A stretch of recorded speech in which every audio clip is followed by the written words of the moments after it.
আমার স্টাফদের সঙ্গে আমার সঙ্গে ডিরেক্টলি কখনো কথা বলেনি সে।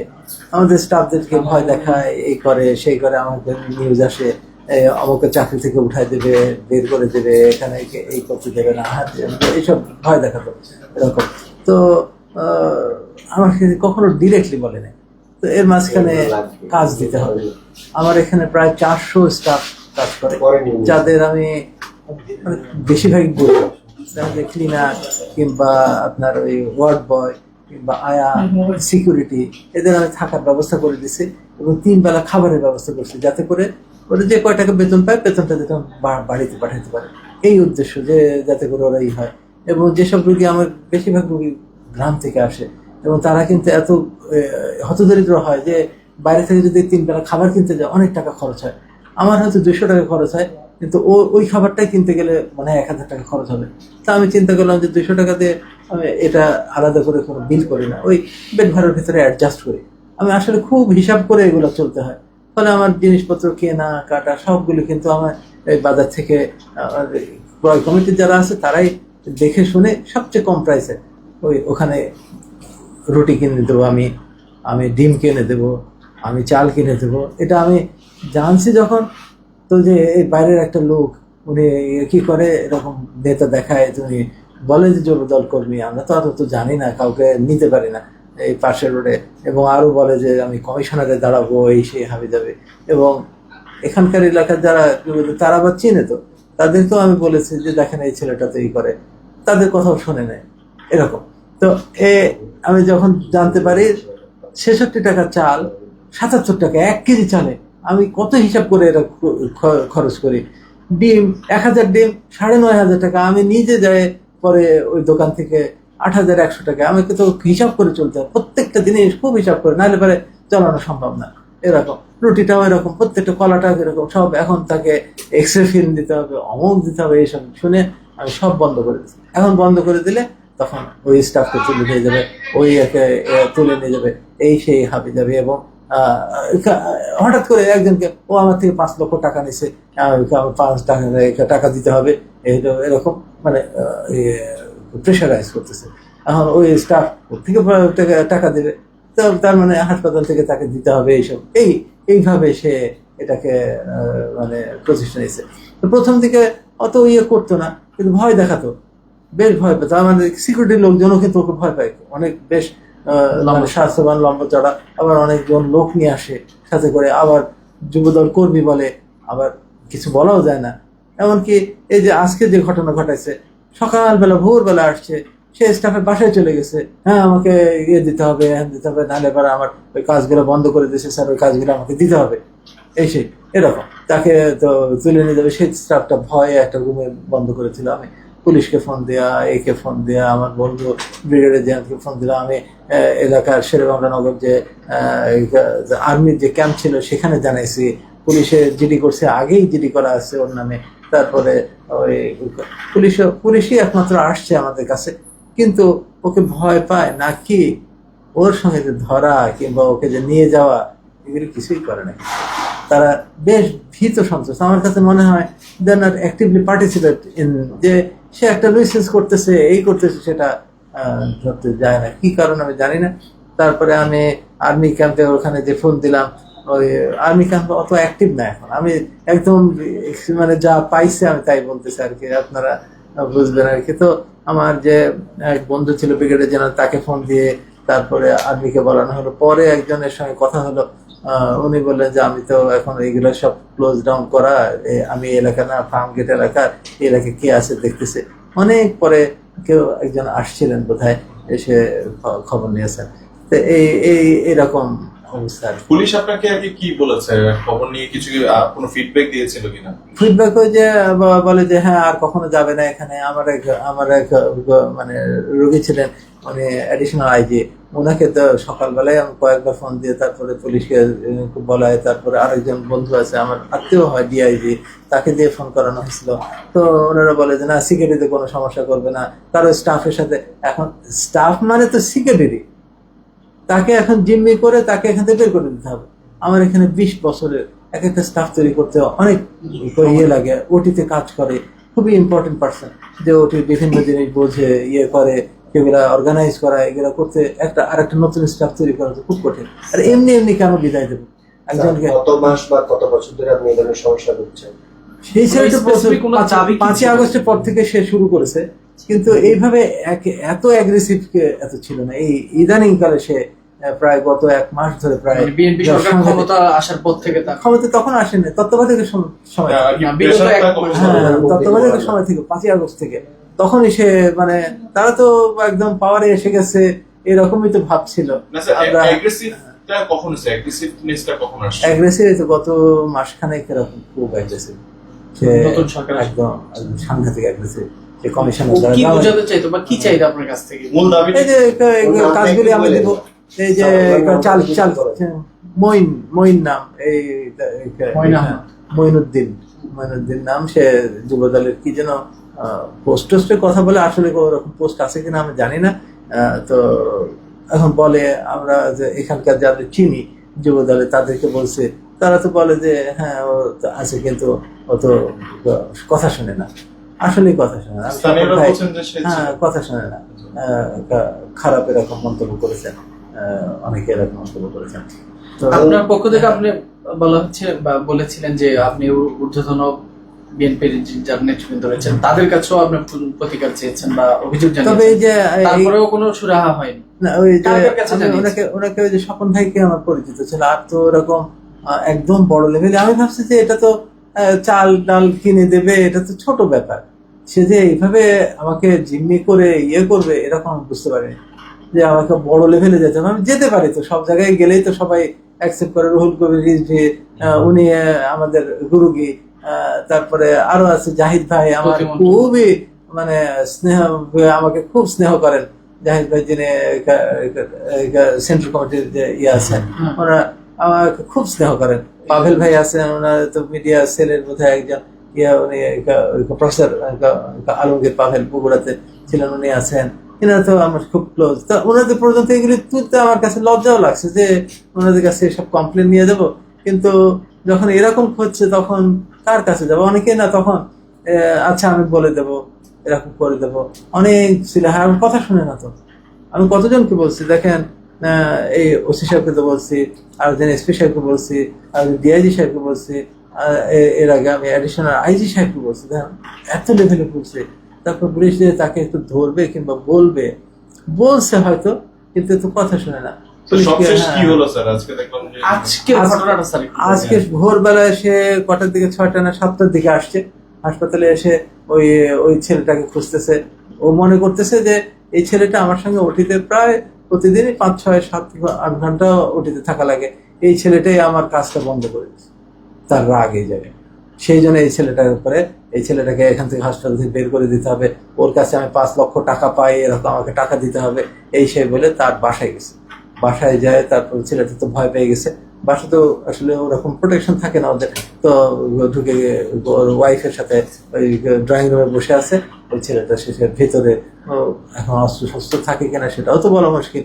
এখন এত আবার নিচে ওর অনেকগুলি লোকজনও আছে, তো ভয় পেয়েও আটকায় রাখছিল। পরে আমাকে ফোন দিয়েছে, পরে আমি সব এই আমার হাসপাতালে যে সিকিউরিটি আছে তারা গিয়ে করছে। এরকম করার পরে ও আবার অনেক লোক নিয়ে আসে, টোকাই টাইপের প্রায় 60-70 জন লোক নিয়ে আসে, এই হাবি জাবি করা, এই সেইগুলি করছে, মানে প্রেশার দেয়া যে তাকে 5 লক্ষ টাকা দিয়ে এটাকে সুরাহা করে। এটা তো আমি তো কেন করতে যাবো? আমার তো নেই। তারপর না হলে পারে, অথবা স্যার যদি আমাকে ওই সাপ্লাই দেওয়ার ইয়েগুলি কন্ট্রাক্টগুলি দিয়ে দেয়, তাহলে পরে হবে, অসুবিধা নাই। এই মেসেজ আমাদের দিচ্ছে। আপনার বিরুদ্ধে তিনি অভিযোগ করছেন আপনি আওয়ামী লীগের দোষক ছিলেন বা আওয়ামী লীগ ট্যাগ দেওয়া হচ্ছে, এইগুলো কি বলেছে? এটার ব্যাপারে যে আমরা 2001 সালে হচ্ছে 1000 ট্রান্সপ্লান্ট সম্পন্ন করি। আমি তো আগে আসলে নীরবেই কাজ করছি, আমি কিন্তু অত বলতাম না। যখন 700 750 হয় তখন কেউ বিশ্বাসই করে না। আমি পরে SMS করে জানাতাম যে আমাদের 750 হয়েছে, 800 হয়েছে, 1000। তখন শিশির মোড়ল ছিলেন হচ্ছে প্রথম আলোতে, উনি এসে আমাকে বলে গেছে 1000 হলে আমাকে একটু বলবেন, রিপোর্ট করবো এটা। তো আমি ওনাকে ফোন দিলাম যে আমাদের কিন্তু 1000 অমুক দিন হবে, আপনি বলেছিলেন। কাজে আমি অনেকেই জানতে পারছে, অনেকে আসছে, আমি দিই না, আপনার সঙ্গে যেহেতু কথা দিয়েছিলাম উনি আসছে। উনি এসে রিপোর্ট করলেন। ওই রিপোর্ট হওয়ার পরে যমুনা টিভি থেকে আসছিলেন, কে যেন ভাস্কর ভাদুরী, উনি আসছিলেন। উনি আসে সেদিন আমার ট্রান্সপ্লান্ট করি, আমি বলতেছি তাড়াতাড়ি করেন, আমি কিন্তু প্রিপারেশন ছাড়া বলি। তো কি বলছে ওইটাই অনেক ভাইরাল হলো, ফলে দেশে সবাই জানলো এবং ওই ভিডিও দেখে বিদেশেও গেছে। আমাকে দুবাই থেকে ফোন করে, আমাকে আল জাজিরা থেকে আবার আমার সাক্ষাৎকার নিছে ওই ইয়ের পরে। ফলে আমরা যখন 1000 হলো, তখন আমার বন্ধু বান্ধব ছিল অনেকে, অ্যাডিশনাল সেক্রেটারি এরকম, ওরা বললো যে তুমি একটা প্রোগ্রাম করো, আমরা সবাই যাবো। তো ওই প্রোগ্রাম করছিলাম ওই যে ইয়েতে আপনার অফিসার্স ক্লাবে, সেখানে ওই 1000 ট্রান্সপ্লান্টের ইয়ে নিয়ে মানে উদযাপন। সেখানে তৎকালীন মন্ত্রী ছিলেন কে যেন, ডাক্তার, এই তো 2021 সালে। না, জাহিদ ভাই তো ছিল না, দীপুমণি ছিল। দীপুমণি ছিল হচ্ছে ইয়ে না, মানে ডাক্তার ছিলেন।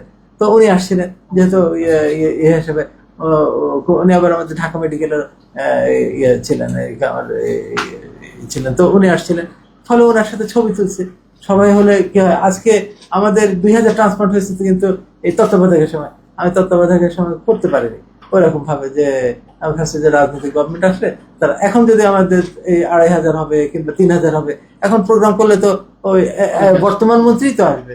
আমাদের সরকারি জিনিসই মেনে চলতে হয়, প্রোটোকল মেনে তাদেরকে দাওয়াত দিতে হয়, তারা আসবেন, ওনারা কথা বলবেন, তখন তো ছবি তুলতে হয়। এই ছবিটাই ওরা ফ্লাশ করছে যে এরকম উনি বিএনপি করে, উনি আওয়ামী লীগ করে, এই করে।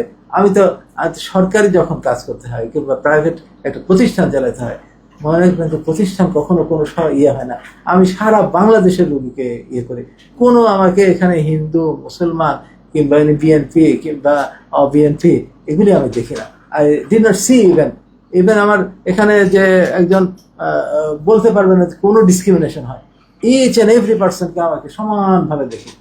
আমি মনে করি তাকে মানুষ হিসাবে নেই।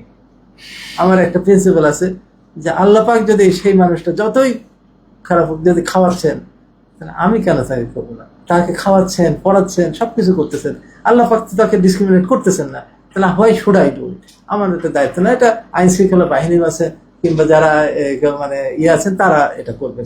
আমার কাছে আসছে এই প্রবলেম নিয়ে আমি সবাইকে আমি একভাবে, এবং কোনো এলাকা ভিত্তিকও বলি না। আমার গ্রামের রোগী আসুক, হ্যাঁ গ্রামের তো একটু অগ্রাধিকার চাই, সবাইকে আমি কাজে কোনো রাজনৈতিক ইয়েতে প্ল্যাটফর্মে যেতে পারি না আমরা, কেন দরকার পড়ে না। আজকে স্যার কি বলে পরে ওই লোক কিভাবে বিদায় হলো আর কি? পরে তো বিদায় হতে চায় না, এটা পরে 2 দিন টাইম নিছে, 2 দিনের ভিতরে এটা সুরাহা করতে হবে, সেই হাবি যাবে বলে টাইম দিয়ে গেছে। ওই পরে থানায় নিয়ে যাচ্ছে। এখানে তো যেতে যায় না, পরে থানার ওসি সাহেবকে বলে ওই যে ওদেরকে থানায় নিয়ে যায়।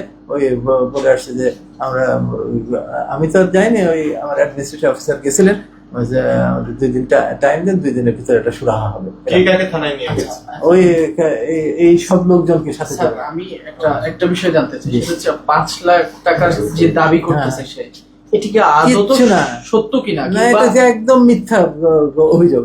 তার কাছে কোনো প্রমাণপত্র নাই, কিচ্ছু নাই, একদম কিছু, এবং নেয় নাই, আসলে কিন্তু নেয় নাই। আজকে 5 লক্ষ টাকা একজনকে বলবে, কালকে, এবং আমি যদি যে সুরাহা করা যেত, আমি ভাবছিলাম যে আচ্ছা ঠিক আছে এর ভিতরে যাবা, কালকে আর একজনকে বলবে যে ও 10 লাখ টাকা দেবো, আমার থেকে 10 লাখ টাকা, নাথিং ইজ দেয়ার, কিচ্ছু নাই। স্যার এটা একটু ইয়া করেন তো স্যার, যে কে কাকে থানায় নিয়ে গেল স্যার? কে কাকে মানে ওরা তো এখান থেকে এসে কেওয়াস সৃষ্টি করছে।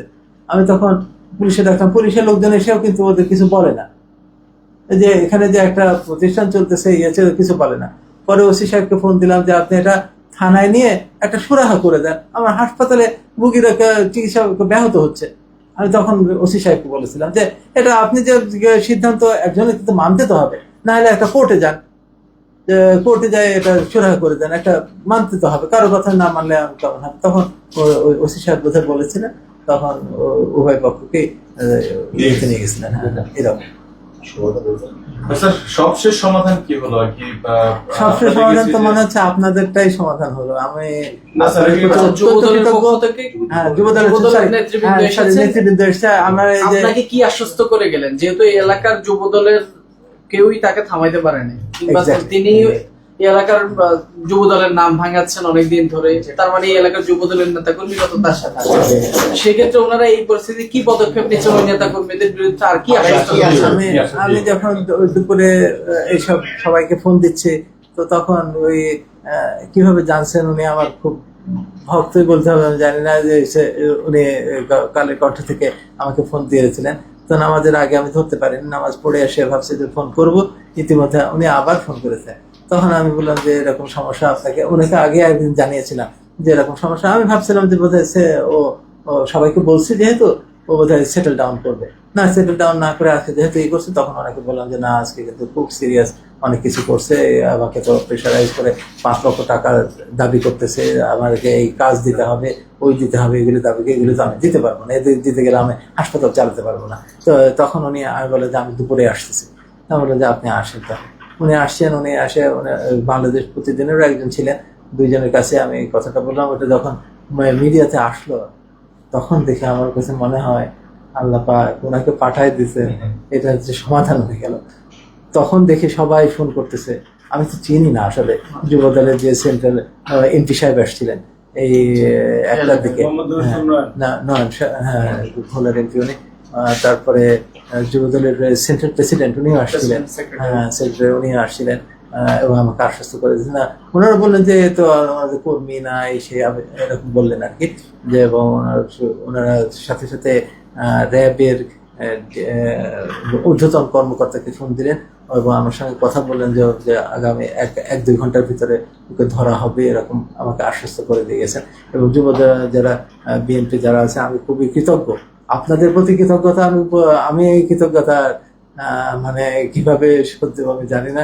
আমি চিকিৎসা দিয়ে করতে পারি, আর কিছু করতে পারি না, এটুকু দিয়ে আমি করব, অবশ্যই করি, আগেও করতাম, এখন আরো বেশি করবো ইনশাল্লাহ। আপনাদের এই যে মিডিয়ার মাধ্যমে যে সবাই জানতে পারছে এবং সবাই এটা সলিউশন হয়ে গেল, মনে হয় এটা খুব সুন্দর সলিউশন হয়ে গেল। এবং রাজনীতিবিদরাও যে সবাই প্রম্পটলি সাথে সাথে চলে আসছেন, রাত 1টা বাজে তখন চলে আসছেন। আমি অবশ্য সারা রাতে হাসপাতালে থাকি, হাসপাতালে অপারেশন করে তারপর খুব ভোরবেলার দিকে যাই। তো ওনারা আসছেন, আশ্বস্ত করে গেছেন। এর জন্য আমি ওনাদের প্রতিও বিএনপি যারা মানে নেতৃস্থানীয়, তাদের প্রতি কৃতজ্ঞতা জানাই এবং সবচেয়ে বেশি কৃতজ্ঞতা আপনাদের কাছে জানাই আমি। আপনাদের এই তথ্যের কারণেই আসলে তথ্যই আসলে মানুষকে মনে হয় অনেক বিশৃঙ্খলা থেকে বাঁচিয়ে দিতে পারে, অনেক মানে খারাপ জিনিস থেকে বাঁচিয়ে দিতে পারে।